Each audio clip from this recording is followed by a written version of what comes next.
Assalamualaikum warahmatullahi wabarakatuh. Halo, saya Vini Kairunisa dari kelas 11 MIPA 4. Nah, kali ini saya akan mengulang dan membahas kembali materi per bab pelajaran bahasa Indonesia. Per babnya yaitu dari bab pertama tentang teks prosedur, bab kedua tentang mengidentifikasi dari teks eksplanasi, bab ketiga tentang struktur teks ceramah, dan terakhir bab keempat tentang mengidentifikasi nilai-nilai kehidupan dalam cerita pendek. Selanjutnya, mari kita simak penjelasan per babnya.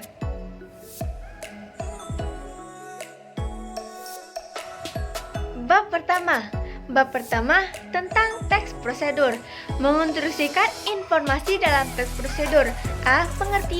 Pengertian dari mengorganisasikan informasi dalam teks prosedur adalah kegiatan menelaah teks prosedur untuk menemukan bagian-bagian yang termasuk ke dalam pernyataan umum dan tahapan-tahapan melakukan suatu kegiatan atau suatu pekerjaan. Pernyataan umum atau penjelasan umum atau bisa kita sebut sebagai pembuka dalam teks prosedur ialah tulisan yang berisi tujuan atau hasil akhir yang akan dicapai jika seseorang melakukan langkah-langkah pada teks tersebut. Sementara itu, tahapan-tahapan ialah prosedur yang harus atau wajib diikuti agar mencapai tujuan yang diinginkan dengan tepat. B. Contoh mengorganisasikan informasi dalam teks prosedur. Contoh dari teks prosedur adalah cara menghidupkan komputer. Komputer merupakan salah satu perangkat elektronik yang sering digunakan untuk memudahkan pekerjaan manusia seperti kita ini. Komputer ini harus dioperasikan terlebih dahulu sebelum diaktifkan. 2. Merancang pernyataan umum dan tahapan-tahapannya. Merancang pernyataan umum dan tahapan-tahapan dalam teks prosedur. Teks prosedur memiliki dua bagian utama, berupa pernyataan umum dan tahapan-tahapan atau langkah-langkahnya. Terdapat 3 kategori pembahasan dalam isi suatu teks prosedur kompleks. Pertama, teks yang menjelaskan bagaimana suatu bekerja atau instruksi secara manual. Kedua, teks yang menginformasikan aktivitas tertentu dengan peraturannya. Dan ketiga, teks prosedur yang berhubungan dengan sifat atau kebiasaan manusia. Ketiga, menentukan topik teks prosedur. Pilihlah topik yang kita kuasai dan bermanfaat untuk pembaca dibandingkan dengan topik-topik tentang politik, hukum, dan kriminal. Topik tentang pendidikan tentu lebih kita kuasai karena hampir setiap hari kita berada di lingkungan pendidikan. Topik tentang kehidupan remaja dapat pula kita pilih karena kita sendiri masih berusia remaja. Dan keempat, menganalisis struktur dan kebahasan teks prosedur. A. Struktur teks prosedur. Teks prosedur dibentuk oleh ungkapan tentang tujuan, langkah-langkah, dan penegasan umum. Pertama, tujuan merupakan pengantar tentang topik yang akan dijelaskan dalam teks. Kedua, langkah-langkah berupa perincian petunjuk yang disarankan kepada pembaca terkait dengan topik yang ditentukan. Dan ketiga, penegasan ulang berupa harapan ataupun manfaat apabila petunjuk-petunjuk itu dijalankan dengan baik. Unsur kebahasan tentang prosedur. Pertama, banyak menggunakan kata-kata kerja perintah. Dan kedua, banyak menggunakan pernyataan persuasif. Kelima, mengembangkan teks prosedur. Cara mengembangkan kerangka karangan menjadi paragraf. Contohnya adalah yang pertama, pernyataan umum tentang pengertian, manfaat, fungsi, dan keranjang bunga. Dan kedua, langkah-langkah atau tahapan pembuatan dari keranjang bunga. Dan ketiga adalah penjelasannya atau penyelesaiannya. Dan terakhir, keenam, menyusun teks prosedur menjadi memperhatikan isi, struktur, dan kaidah kebahasaan. Teks prosedur berisi langkah-langkah melakukan suatu kegiatan agar berjalan dan berhasil dengan baik. Struktur teks prosedur dibentuk oleh tujuan, langkah-langkah, dan penegasan kembali. Sementara itu, kaidah teks prosedur dibangun oleh kalimat-kalimat perintah atau kata kerja imperatif. Terkadang pula, konjungsi-konjungsi yang bersifat penambahan atau kronologis, penggunaan kata-kata teknis, dan yang lainnya. Langkah-langkah penyusunan teks prosedur ialah sebagai berikut. Pertama, menginventarisasi macam-macam kegiatan yang pernah atau dapat dilakukan. Kedua, menentukan tema kegiatan dari teks prosedur tersebut. Ketiga, membuat kerangka dalam bentuk topik-topik kegiatan secara garis besar. Itulah yang bisa saya sampaikan dan menjelaskan kembali pada bab pertama ini tentang teks prosedur.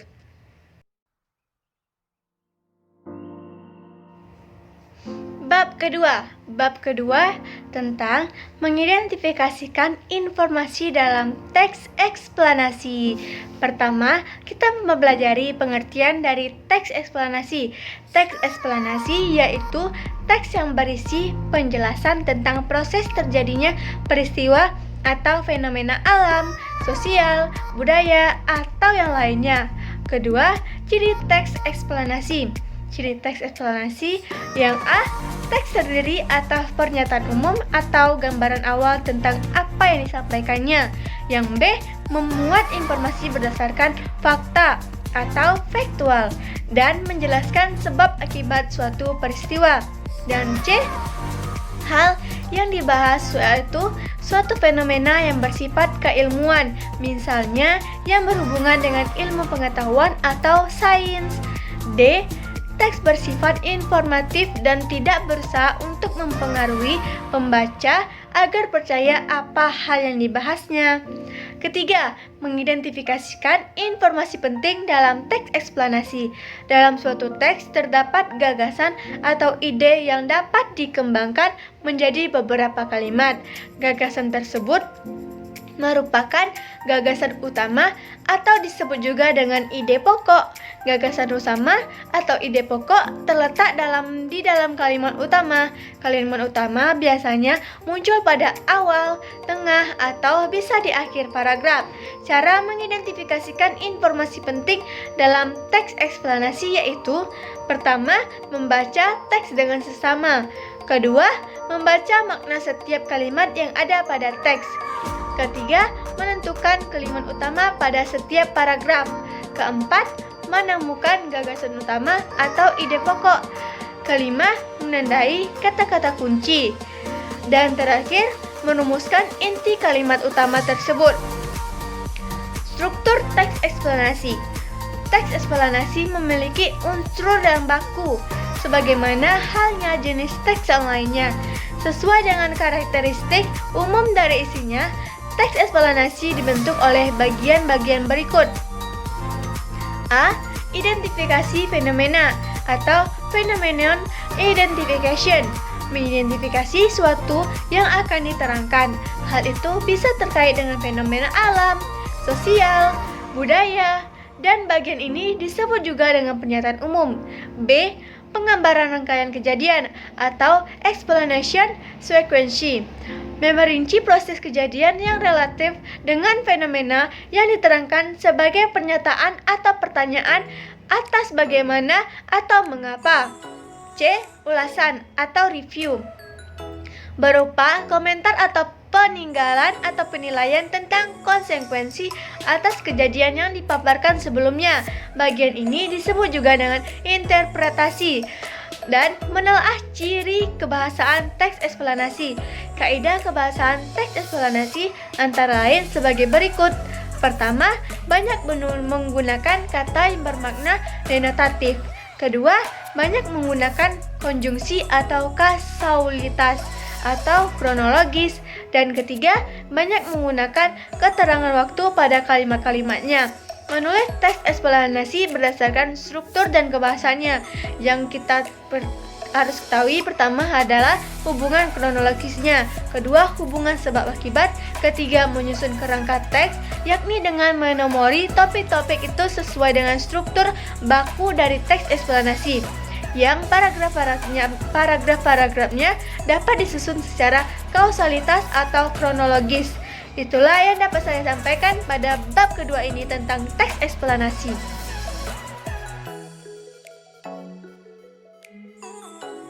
Bab 3. Di bab 3 ini menjelaskan tentang struktur teks ceramah. Ceramah adalah pembicaraan di depan umum yang berisi penyampaian suatu informasi, pengetahuan, dan sebagainya. Yang menyampaikannya pula adalah orang-orang yang menguasai di bidangnya. Dan yang mendengarkan biasanya melibatkan banyak orang.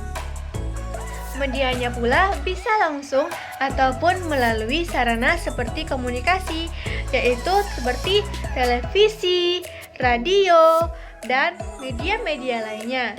Selain itu, ada pula yang disebut dengan pidato dan khotbah.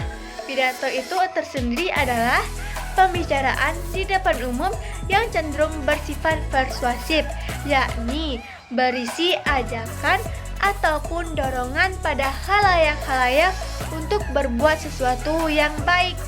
Nah, khotbah adalah pembicaraan di depan umum yang berisi penyampaian pengetahuan keagamaan atau praktik beribadah dan ajakan-ajakan untuk memperkuat keimanan seseorang. Fungsi dari teks ceramah. Fungsi dari teks ceramah merupakan teks yang berfungsi untuk menyampaikan informasi atau edukatif yang berupa pengetahuan kepada khalayak, juga untuk mengajak atau meyakinkan suatu seseorang. Menentukan isi dan struktur dalam teks ceramah. Teks ceramah memiliki bagian-bagian tertentu yang meliputi bagian-bagian seperti pembuka, isi, dan penutup. Pembuka berupa pengenalan isu, masalah, ataupun pandangan pembicara tentang topik yang akan dibahasnya. Nah, bagian ini sama dengan isi dalam teks eksposisi sebelumnya. Bagian isi yang berupa rangkaian argumen pembicara berkaitan dengan pendahuluan atau yang disebut dengan tesis. Pada bagian ini dikemukakan pula sejumlah fakta-fakta yang akan memperkuat argumen-argumen yang dibahas oleh pembicara tersebut. Bagian penutup berupa penegasan kembali atas pernyataan-pernyataan sebelumnya yang dibahasnya. Nah, struktur untuk teks di atas yaitu A. Pendahuluan, B.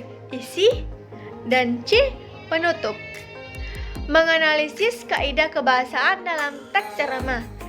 Sebagaimana jenis teks lainnya, ceramah pun memiliki karakteristik tersendiri yang cenderung berbeda dari teks dengan teks-teks lainnya. Teks ceramah memiliki kaidah kebahasaan. Kaidah kebahasaannya sebagai berikut. Yang pertama, menggunakan kata-kata ganti orang pertama atau disebut dengan kata orang pertama tunggal dan kata ganti orang kedua jamak sebagai sapaan K. Kedua, menggunakan kata-kata teknis atau peristilahan yang berkenaan dengan topik yang dibahasnya. Ketiga, menggunakan kata-kata yang menunjukkan hubungan argumentasi sebab akibat. Dan keempat, menggunakan kata-kata kerja mental. Kelima, menggunakan kata-kata persuasif. Nah, itu materi pada bab ketiga ini tentang teks ceramah. Nah, selanjutnya kita akan membahas tentang bab keempat, yaitu cerita pendek.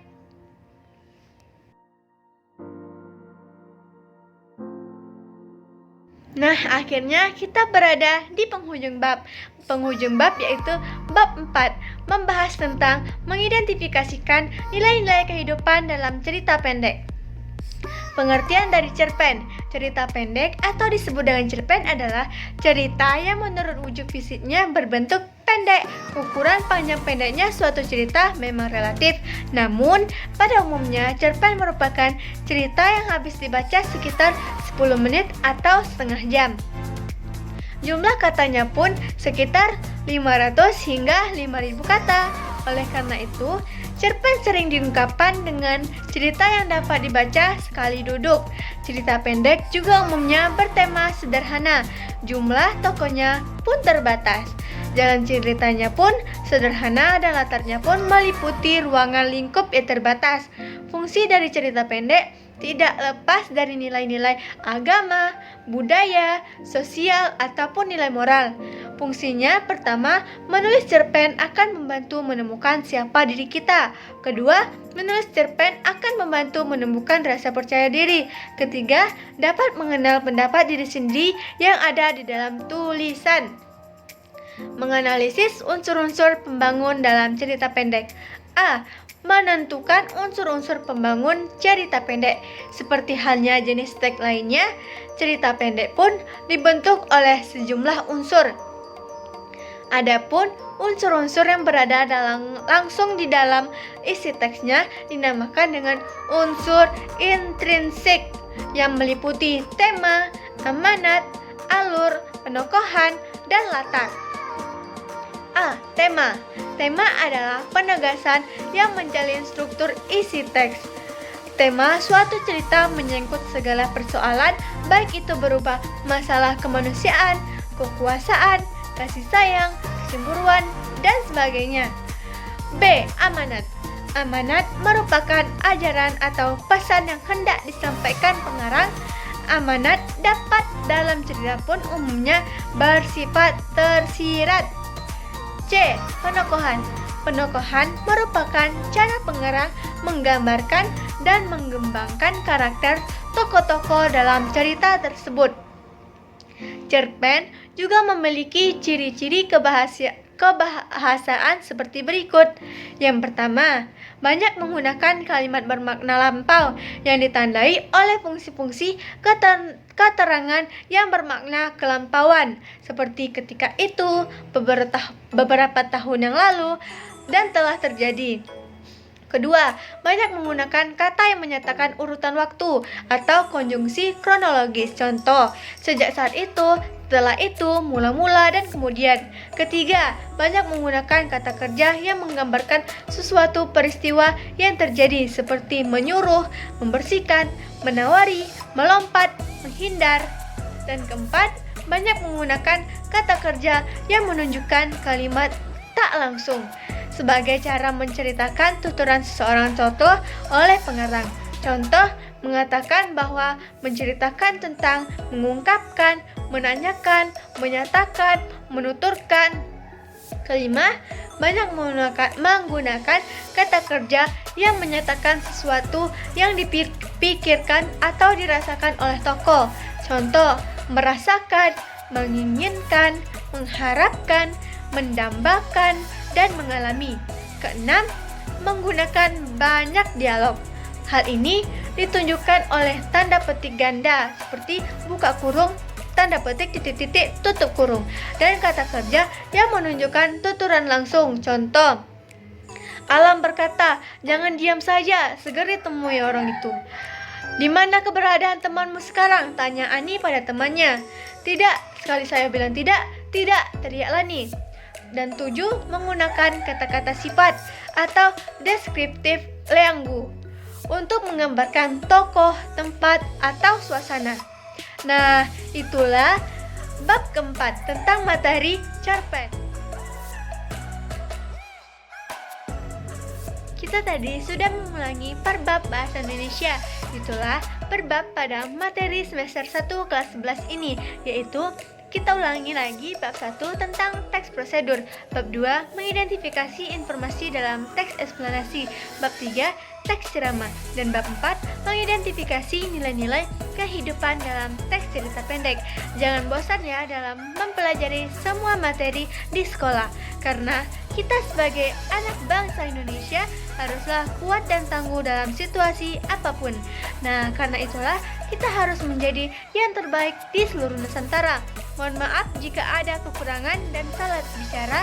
Wassalamualaikum warahmatullahi wabarakatuh.